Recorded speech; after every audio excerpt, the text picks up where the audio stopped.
Hey, my name's James Nicholson. Welcome to my YouTube channel. Now, in this video, I'm going to tell you what buy-to-let is dead in some places.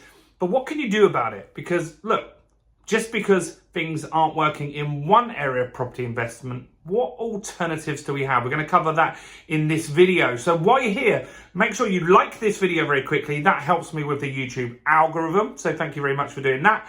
And subscribe to the channel and hit the bell notification. We've got new content every single day on growing and building a property portfolio. So while you're here, subscribe, hit the bell, and let's get started. So buy-to-let is dead in my opinion, and that's the opinion of quite a few people. There's a lot going on in the buy-to-let market that's made it really, really tough at the moment. First and foremost, we've had interest rates. Right, so they have gone up again. They're now at 4.25%. Now, hopefully that's peaked.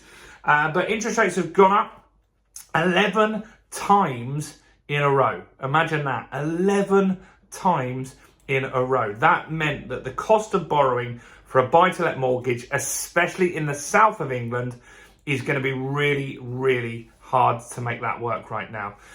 So that's one killer. Next is EPCs. I'm going to be doing some new content on that because there's some new updates on the EPCs. So that's another reason to subscribe to the channel. But EPCs, you've got to get that energy efficiency rating up to a level C in order to be in order to be able to rent that property out in the future. So that's going to cost you a big chunk of change when you're already not making much money. So let's just not look at all the doom and gloom. What can we do instead? Well, buy-to-lets just aren't going to work in the south. I got one at the end of last year. I had to put more than a 25% deposit down. It only made sense because I own other properties in that same block, right? So that was the reason that I bought. Otherwise, I wouldn't have taken that deal. So the south of England is just a no-no.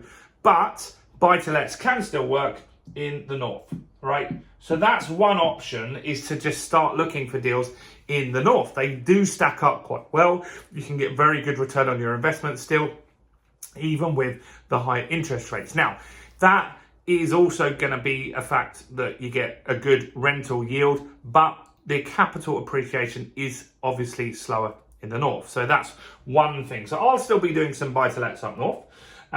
What else can you do? Well, what's working well at the moment is something called serviced accommodation. That can work in the south, that can work in the north, east or west. That works all over the country.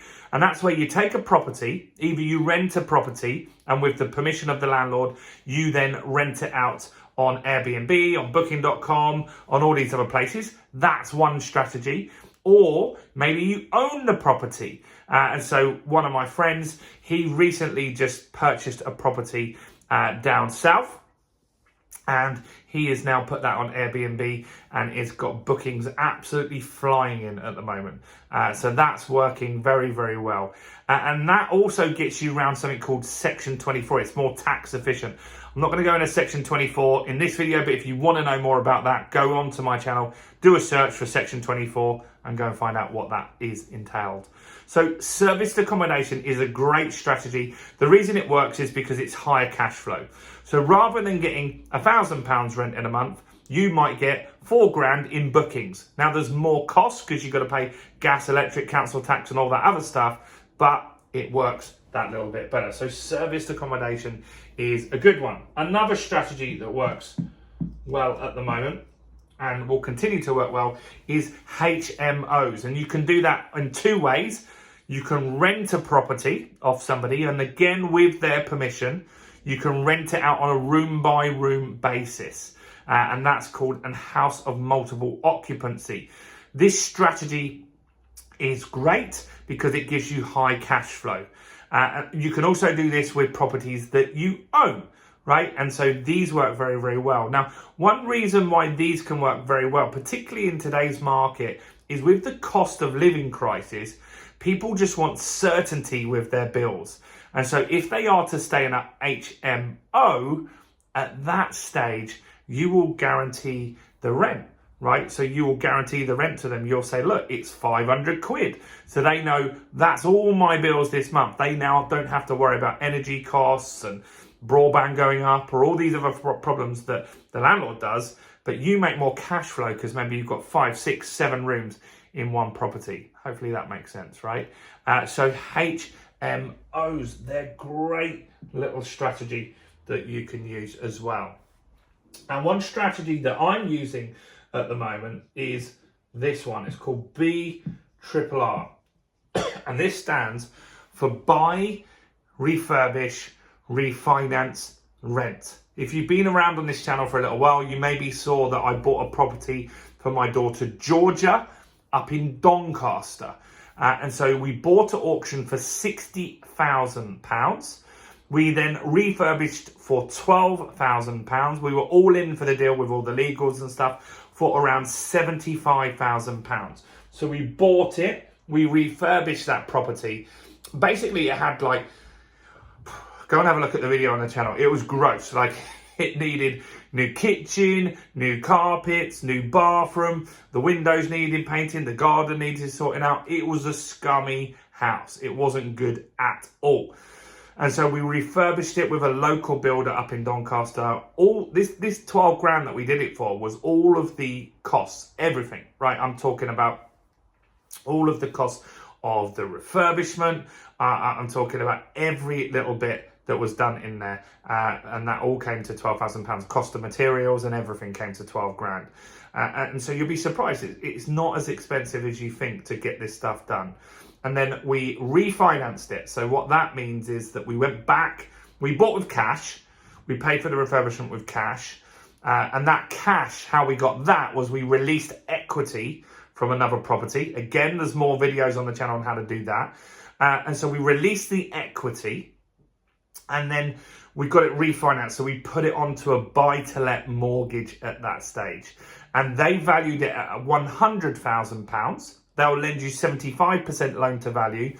So that means we got all of our money back, give or take a few hundred quid, right, with fees and stuff like that. But we pretty much got all of our money back. And that meant that we had 25% equity in that property. We've got our money back and now we can go and look for new deals. And that's how we then bought a flat on a standard buy-to-let in Dorking in Surrey. And that one, we only bought that because, as I said earlier, we had other properties in the block. So that's more of a long-term capital appreciation game that we're looking to eventually buy all of those properties in that block and turn it into a mega HMO. And so these strategies will work with buy-to-let. Now, also, other things that are working quite well is buying properties below market value. That's important. So you make money in property when you go into a deal. And so buying below market value is really important. And where you can do that is things like auctions, for example. So auctions have so many properties in them that you can buy. Now, in the last 2 years, auctions have been super expensive, right? The cost of properties at auctions has been going to similar to what you might expect through an estate agent. It's not been particularly great. However, in the last few months, auction prices have dropped significantly because there are less people with funding out there, or people are just assuming that the market's not great. And so there's less people bidding, and you can get some very good deals at auction at the moment. You could also find people that are in negative equity. And so that could be a great option where you purchase on something called a lease option, where you buy today, but you complete the transaction in a few years from now. That's another great strategy that you can use. So what we're saying in this video is buy to let in 2023 until the interest rates come back down, all the prices drop of the houses to make these numbers stack up that little bit more, or rents rise significantly, which they have been, but they still need to go up more. Buy-to-let just isn't going to work in the south. It's just really, really hard. You probably need 30 to 35% deposit. It's just not worth it. So the alternatives are go north. It still works up there in the north. Use a different strategy rather than buy-to-let. Get a property and rent it out on Airbnb. That's another great strategy. The other is to use houses of multiple occupancy where you rent it out on a room by room basis. That stuff is absolutely crushing it at the moment.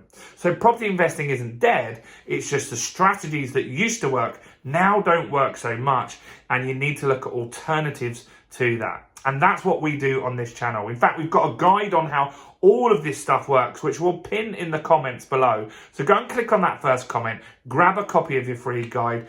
And if you're interested in one of the strategies which can get your house for £1, then go and click on this video right here.